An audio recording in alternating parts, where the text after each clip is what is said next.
যদি ভিডিওটো চাই ভাল পালে লাইক কমেন্ট শেয়াৰ কৰি দিব।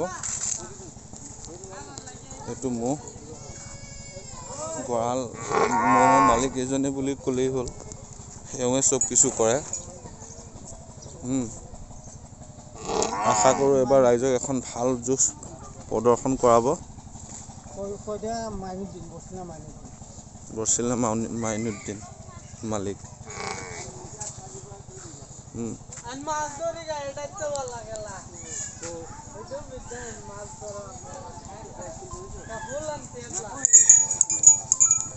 মাছ আছে একটা নিন বেদান্তি